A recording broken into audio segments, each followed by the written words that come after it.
জেনে নিন কখন চা পান করা বিপজ্জনক। দিনে বেশ কয়েকবার চা পান করেন চা প্রেমিকরা। চা স্বাস্থ্যের জন্য উপকার হলেও অতিরিক্ত চা পান করা আর ভুল সময়ে চা পান করা হতে পারে স্বাস্থ্যের জন্য ঝুঁকিপূর্ণ। চলুন জেনে নেই দিনের কোন সময়ে চা পান করা স্বাস্থ্যের জন্য চরমভাবে ক্ষতিকর। ১. খালি পেটে চা পান করা থেকে বিরত থাকুন। অনেকে আছেন খালি পেটে চা পান করার অভ্যাস রয়েছে। এর ফলে পেপটিক আলসার থেকে শুরু করে গ্যাস্ট্রিকের নানাবিধ সমস্যায় পড়তে পারেন। চিকিৎসকদের মতে সকালে ঘুম থেকে উঠে অনেকেই চা পান করার অভ্যাস রয়েছে।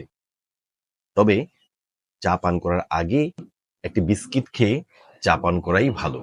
নাম্বার 2, রাতে চা পান করবেন না। রাতে চা পান করার অভ্যাস অনেকের মধ্যে রয়েছে। রাতে অফিস থেকে ফিরে অথবা ঘুমানোর আগে অনেকে চা পান করেন। তবে রাতে চা পান করার অভ্যাস একেবারেই ভালো না। ঘুমানোর 3 ঘন্টার মধ্যে চা পান করলে ঘুমের ব্যাঘাত ঘটতে পারে। আর ঘুমের ব্যাঘাত ঘটা মানে বুঝেন তো স্বাস্থ্যের জন্য কতটা ঝুঁকিপূর্ণ। নাম্বার 3, ভারী খাবারের সঙ্গে অথবা খাবারের পরপরই চা পান করা বিপজ্জনক। বিশেষজ্ঞ চিকিৎসকদের মতে খাবারের পরপর চা পান করা স্বাস্থ্যের জন্য মারাত্মক ঝুঁকিপূর্ণ।